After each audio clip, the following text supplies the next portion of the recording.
Thank you so much for joining the Let My People Go webinar. As you know, our goal is to equip the local church to fight human trafficking by loving those most vulnerable. And we really believe that God is calling each of you to be part of his answer to the injustice that we see around us.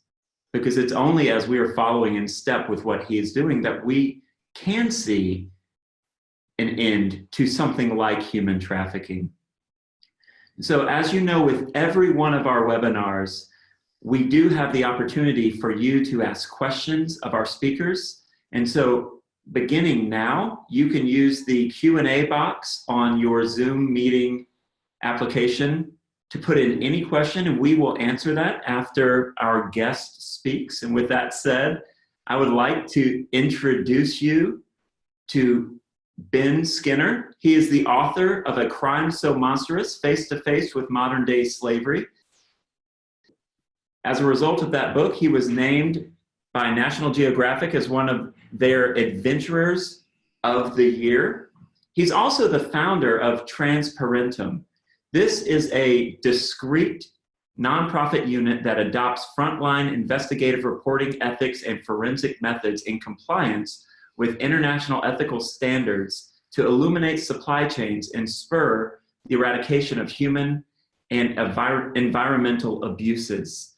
And so with that said, join me in thanking Ben Skinner for joining us today. Thanks, Raleigh. Good to be with you. Thank you so much. You know, your book has really helped many of us understand just how real human trafficking is. It goes from something that just happens over there impacting people we don't care about to something that seems much more personal. You know, the way that you deal with the dignity of the human being in your book is superb, and I really thank you for that. With that said, there are some people who are on this webinar, they've never read your book. Could you tell us a little bit about your book, kind of why you wrote it, what the book's about, and the response that you've gotten? Sure. So at a high level, I'd learned about human trafficking, heard the term for the first time in the year 2000, at the same time as the United States passed a law at the end of the Clinton administration called the Trafficking Victims Protection Act, which is sort of the flagship law that sought to combat human trafficking. And I said, you know, human trafficking, like, what is that? And I read a little more into it and came up with another book, Kevin Bale's book, Disposable People, which was really about slavery. And he used the term slavery over and over. And I said, okay, is this really slavery? Is this like what was happening in the American South before the Civil War? What I came to realize as I read more deeply into it is by his definition, by Kevin's definition, which I adopted and put into my book and into my research, slaves are those forced to work, held through fraud, under threat of violence, for no pay beyond subsistence. These are people that cannot walk away from their work. So I think it's really important, as C.S. Lewis says, to put first things first. And the first thing in this case is understanding what the definition is. But to my eye, the most important thing is approaching the subject as with love, with compassion, with understanding, with empathy, and really getting some sense of what the numbers are like after you understand the definition, but not getting so tied up with counting that you forget that each one of those individuals is a brother. Each one of those individuals is a sister, and each one of those individuals is worthy of dignity, of compassion, of outreach, of care. And so the book was really an attempt to say, if this is the definition, and these are the best numbers, the best estimates that we have. And today, the best estimates are put out by the International Labor Organization, Yeah. by the Walk Free Foundation, and they say more than 45 million slaves in the world today, which is a staggering number, and represents a greater number in aggregate terms, in gross terms, than slaves on Earth at any point in human history. But the really important aspect here is not the numbers; it's the humanity behind the numbers. And you have to, anytime you're going to quote Joseph Stalin, you have to qualify it. So many times the worst people have the best quotes. But as Stalin was supposed to have said, the death of 1 million men is a statistic. The death of one man is a tragedy. And so what A Crime So Monstrous was an attempt on my part to go out and allow those individuals to bear witness about what their lives were like. I'm not the best judge of what the success of the book was. I guess but I will say, if you read it, Raleigh, then I'm making a bit of progress. So thank you. And what I love about that book is, as I work with churches, whether we bring in a mission team to work in New York with those who are most vulnerable, or we are somewhere in another state helping a church kind of plod through the vulnerabilities that are impacting them, every now and then someone will say, I read this book by Ben Skinner, or as we're talking, I'll be like, you should check this out. Because like I said, and I think you just said it, understanding the humanity behind the statistics is important. And I think statistics can often be sterile. We can hide behind them. We can avoid brokenness and pain, but still have this semblance of, oh, well, we're doing something. We know what's going on. And your book kind of strips that away and says, this is what's actually happening. And you are part of this. Whether you like it or not, you are connected to what's going on. And in that spirit, in that vein, I would ask kind of, what are you doing now with Transparentum? Kind of describe the journey that you went on post A Crime So Monstrous that led you to what you're presently doing. Yeah, thanks for the question. And I think, as you so well put it, there's an urgency to the cause of abolition, because these aren't just numbers. A couple of my models for the book, one was Samantha Power's book on genocide called A Problem from Hell. Another one was Philip Gorovich's review of the Rwandan genocide in particular, called We Wish to Inform You That Tomorrow We Will Be Killed Along with Our Families. And both of those were just, searingly important books. Obviously, Samantha's won the Pulitzer, and Phillips was he writes like an angel, and so from each of those, I was trying to kind of copy a little bit of what they did. And what I realized was they were writing about something very different. They were writing about people that are, for the most part, no longer with us. And I was writing about, and all of us, including you, Raleigh, who deal with modern day slavery in real terms, are dealing with people that are very much with us, very much among us, who walk the streets of our cities at night, and whose products we may be wearing on our backs today.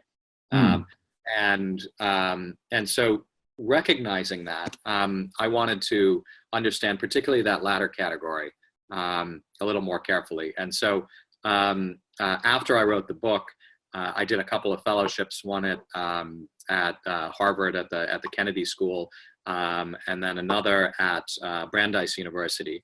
And in each of those, the first one at Harvard, I focused on sex trafficking, on the sale of young girls in South Africa in particular, and looked at the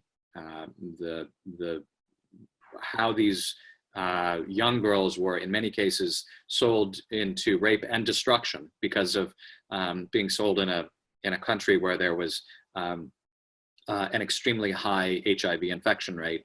The end game for these girls was grim and early. I wrote a story that began with a 16-year-old girl who a pastor had helped me find, a street pastor had helped me find. But other than him, nobody knew where she was. She was dying alone in a state-run hospice. She had tuberculosis. She was 3 months pregnant, and she had full-blown HIV. She died a week after I interviewed her. But before she died, she thanked me for listening to her story, because nobody ever had. I figured, this has got to wake the South African government up, that they need to at least pass Absolutely. a law against this crime. And what I found was, it was like I dropped a rock in a pool and there were no ripples. No response from the South African government until 3 years later, finally, when they did pass a law against human trafficking, which was 13 years after they initially said they were going to. And the frustration that I felt then was pretty acute. And what I realized is governments can take 10 years to think about what to do. And then finally to pass a law that says, okay, this is what we should do. But then law enforcement is a whole different question. Civil society actors, if well organized, can act even faster, and businesses can turn on a dime, particularly if it gets to the core of their if it is perceived not only as an opportunity to do the right thing, but also as a chance to mitigate risk and loss by making sure that everybody involved in the production of their products is safe, is free, is fairly compensated. And so after time, I went to Bloomberg Business Week, and at Bloomberg began focusing on businesses, which is the mandate. And what I found was, for example, a story that I did in the New Zealand fishing industry. We focused on Indonesian slaves. These are people that had been defrauded by recruiters, had been compelled to work on board deep sea fishing vessels, trawlers, off the coast of New Zealand, of all places, and who were paid nothing beyond subsistence, were verbally, physically, and in many cases sexually abused by the all-male crews, by the all-male officers.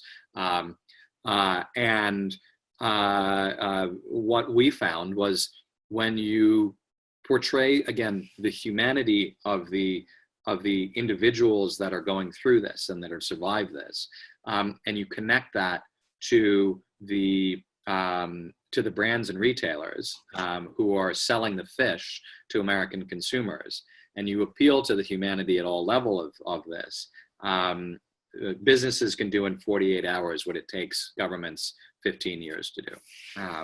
And the businesses involved, many of them changed their buying practices almost overnight. Some of them suspended their orders, some of them canceled their orders. Within 3 months, the New Zealand Parliament realized, we have a big problem here, and they passed a law banning the use of foreign charter vessels, meaning that all of those ships that were trawling in New Zealand's exclusive economic zone then had to be reflagged as New Zealand vessels, and the workers critically had to be treated under New Zealand labor law. And that kind of a change in an environment like New Zealand, where law enforcement is good, is a step change. That's a quantum shift. And the ability to do that through transparency is what caused me to found Transparentum. It's incredible to hear that, because as you're talking, and I'm thinking about just the shift that happened in New Zealand as a result, they do have rule of law there, but you're also, with Transparentum, you're also trying to encourage companies, factories who are in places where the rule of law may not be as pronounced. Would that be correct? Yeah, that's fair enough. And because Transparentum per se isn't public facing, I have to be careful about talking about what we're working on right now. I will say at a certain point, the substance of our reports go into disclosure. And so anybody that's interested can see what we did last year, which was focused on Bangladeshi leather. And the production of Bangladeshi leather in what even the government of Bangladesh had said, this is an illegal hub of leather tanning because there was no effluent treatment.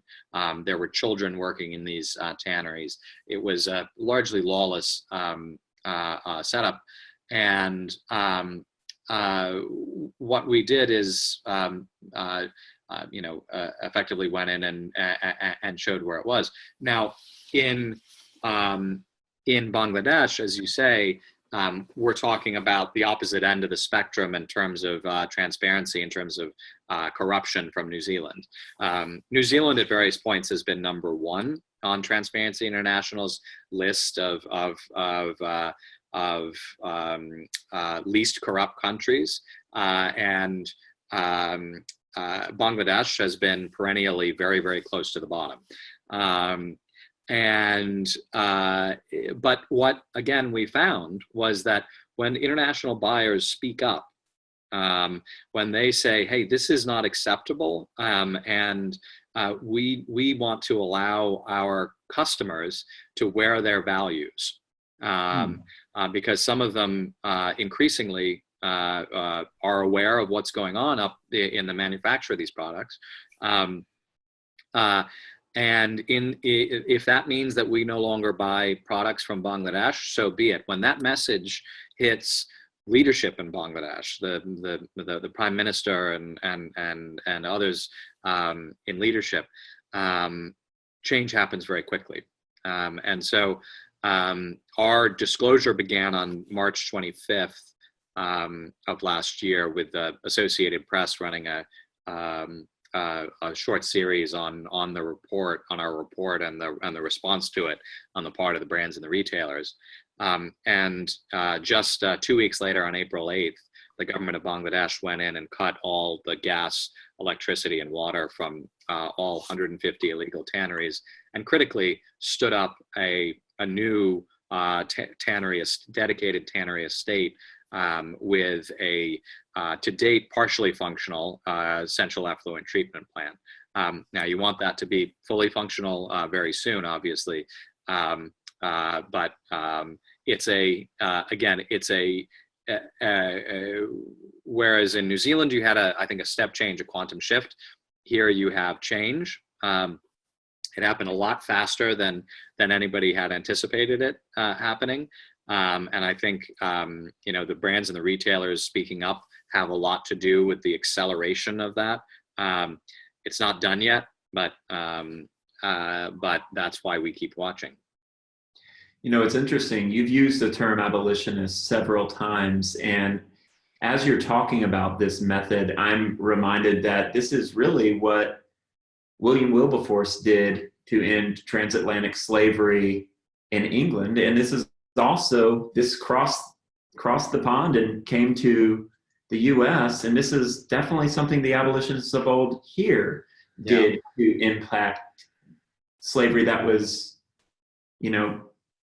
slavery that they were experiencing. And one of the things that I read not too long ago was just how these great abolitionists of old, like William Lloyd Garrison, who I believe gave you the quote for your book, Right. correct? Exactly. Good. And Wendell Phillips and some of these guys were Christian leaders, and they were saying, hey, we cannot purchase cotton from the South because we are fueling an industry. We Yeah. are fueling exploitation. And my next question is really in two parts. Given what you've already shared with us, one, how are we part of the problem? Mm. And two, how can we be part of the solution?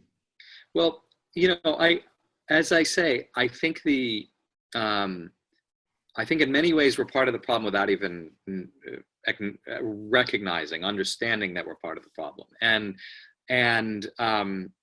I begin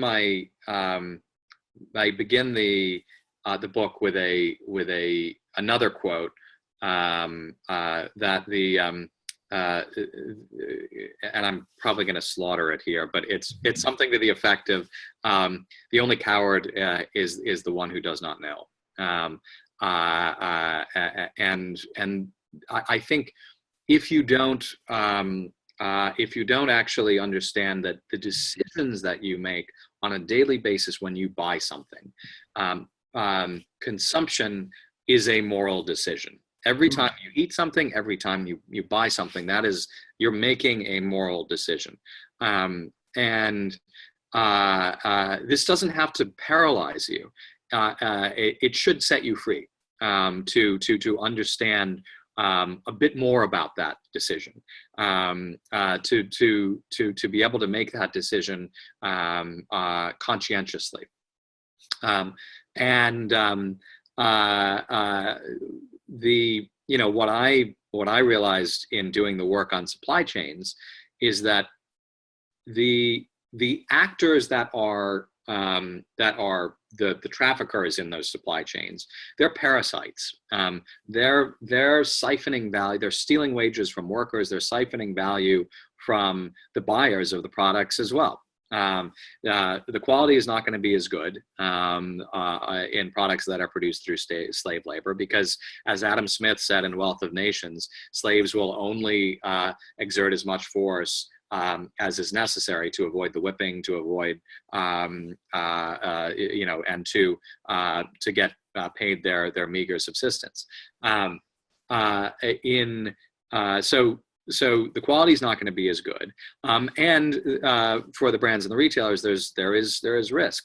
For the consumer, I think there's there is a shift happening industry by industry, and one of the reasons why Transparentum is focused on apparel, footwear, and accessories right now is because we've seen that when terrible things happen upstream in supply chains, consumers have stood up.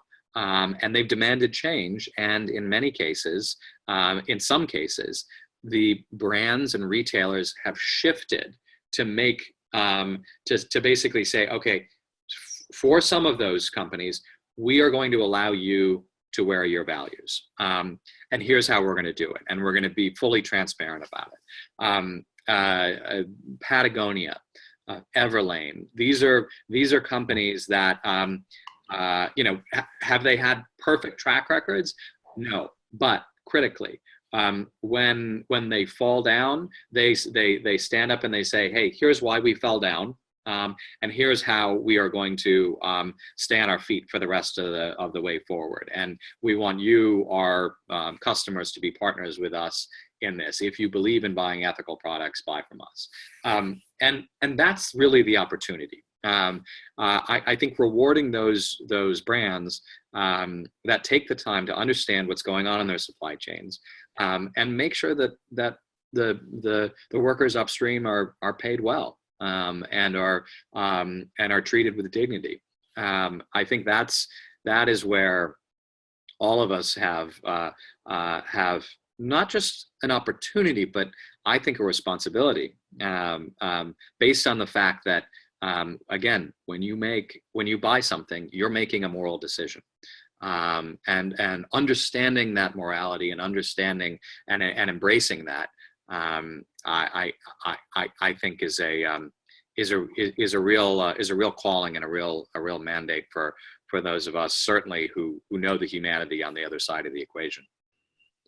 Well, it's interesting because I feel like some of those who are tuned in may not understand just how easy this can be for us on our end, because they may not be able to relate this to everyday life. But when you realize that this takes place in the arena of everyday life, Yeah. We have to do something. And for instance, you go to the grocery store and, you don't want to put on extra pounds if you can help it. You want to eat clean if you can help it. And so you're checking the nutritional value of said product. You're like, these wheat thins are good, but why do they have chocolate on them? That's weird. I don't want chocolate wheat thins. But you're looking at it and you're counting the calories, and you're actually making an informed decision based on what you're going to consume. And we should also take that idea and apply it to other things we eat, like the different chocolates that we eat, or the coffee that we drink, or even the things that we wear. Everything that we touch could be touched by modern day slavery. And so I'll never forget, you and I were on a panel once kind of talking to people about this issue, how we create a demand. And one of our friends had joined us. And as you know, his name is Justin Dillon, Yep. the founder of Made in a Free World and Slavery Footprint. And one thing I love about Slavery Footprint is this is a survey that any of us can take, and it will show us, based on our current lifestyle, how many people have been forced against their will to work in order to provide us what we enjoy. And on that panel discussion, I remember it as clear as day. Justin said, you can argue morality with traffickers all day long, and chances are you will get nowhere. But if you argue about their money, and if you impact their money, that's where we start to see change. Yeah. And as I think about that, what are some resources that those who have tuned in can use and to really help them invest in a world that they want to live in? Well, you mentioned slavery, slavery footprint, that's great. That's like the initial screening with the physician when you go in and you're like, okay, what's this lump here? And that kind of that's before the MRI, before the radiology, but that gives you a sense at a high level. Here's the area that you need to be worried about in your life. Here's the areas of consumption that you need to be worried about. The next level is something called Know the Chain, which is a tool that actually ranks the largest industry by industry, and to a certain extent product sector by product sector. The most recent one they did was on leather, I believe, leather products. Ranks companies in terms of their policies, their actions, what they're doing to combat slavery in their own supply chains. That is in part predicated on and certainly enabled by something that was passed actually just I was at the signing of this law just a few blocks from here in LA in 2010. It was the California Transparency in Supply Chains Act. And that is it's a disclosure act that basically compels any company that does over $100 million in business and has $1 of business in the state of California to disclose what they do to monitor and combat slavery in their supply chains. And they don't have to do anything, right? It's just a disclosure bill. So there are companies that have single paragraph disclosures that say, we don't have any idea if there's slavery in our supply chains. We don't have any policy in place to combat slavery in our supply chains. We don't interrogate our suppliers as to how much they pay their workers. We don't have any remediation plans in place in case there's forced labor found in our supply chains. We don't do any of this. Basically, we don't care. And narrowly they're in compliance with the California Transparency in Supply Chains Act. But the question is that a company that you want to purchase from? Is that a company that you want to do business with? So there are these tools out there to be informed as to how you do business, how you spend your money. But it's it's a question of are you going to do that? And I would say that for me, having again been exposed as much as I have to the pain and suffering in supply chains done wrong, the cost is too high, regardless of what's on the price tag, to buy goods made with slave labor. You know, it's interesting because recently we probably all caught the Super Bowl.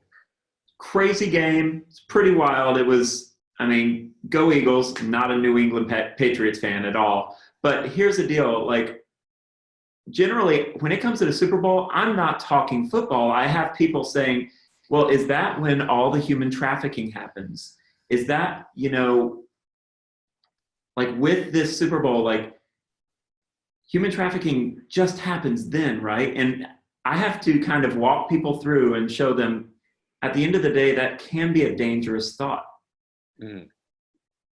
And I think what we're talking about here is that not only should we love the neighbor that we see, but we should love the neighbor that we don't see, the neighbor who is working day and night to provide what we consume. And we almost get a mulligan when we think, oh, well, it just happens at the Super Bowl. It's a 365-day a year injustice. And I think we've done ourselves a disservice in just linking it to major sporting events. Yes, people create demand. Yes, there are a lot of people there. But at the end of the day, we're creating a demand based on what we're going to eat today, on the 5 cups of coffee that I had today, you know, that kind of situation. Yeah, you know, and I, in terms of sex trafficking, I'd refer to the work of the Polaris Project. Yes, absolutely. Both Polaris and Thorn, the online, the digital defenders of children. But Polaris is, I think, much they're much more detailed in their statistics because they run the National Human Trafficking Hotline. And yeah, no, I think you're right. I understand the motivation behind highlighting the Super Bowl as a, taking the opportunity with the biggest media event of the year, the biggest television event of the year every year, and saying, hey, this is something that really affects, at a deep level, all of our communities. But the truth is, it affects all of our communities year round. It isn't just a one-night event. I think the jury's frankly out whether you even see a spike right around that event. In fact, I've seen credible statistics pointing to the increased police presence around the Super Bowl for various other reasons, actually dropping to a certain extent the activity of traffickers and prostitution in general. Regardless, you only have to look at the Polaris statistics to see that so many, really throughout the country, and not just urban areas, but suburban areas, rural areas, sex work is something that, because it is illegal, it is state by state illegal, not at a federal level, but state by state illegal, exception of a few counties in Nevada. It is a black industry. It is a dark industry that is not regulated, and those dark industries in dark corners of societies where you have the outcasts of societies, very often you have trafficking. and you have the exploitation, as you so well put it, Raleigh, of vulnerability. And so, I think you titled this webinar "Recognizing Vulnerability." I think it's critical to recognize that in our own communities, and understand that when you see a homeless young woman on the street, who may or may not have history with drug addiction or abuse in her past, understand that there is a real possibility and a vulnerability to being trafficked. And one thing I appreciate about, I know how you've messaged on this, Raleigh, is saying, hey, it's important to stand up and love that person before they wind up in those situations, if possible. I think talking about prevention is it never gets quite the airtime of prosecution or the rescues, et cetera, et cetera. But ultimately, if we are truly to be abolitionists, if we're truly to stand up and eradicate this from our societies, you have to talk about prevention. And just like what you do to fight human trafficking, what we're saying is, if you go after the source, if you go after those who are most vulnerable, you're going to prevent it, you're going to intervene, and you're going to come after, all by just focusing on that person that a trafficker would target in the first place. And it's funny because I think some of us, we see people, whether they may be in the country and without proper documentation, or we see people who may have a checkered past and they've been in and out of the prison system. Yeah. And it's really easy to label these people as perpetrators.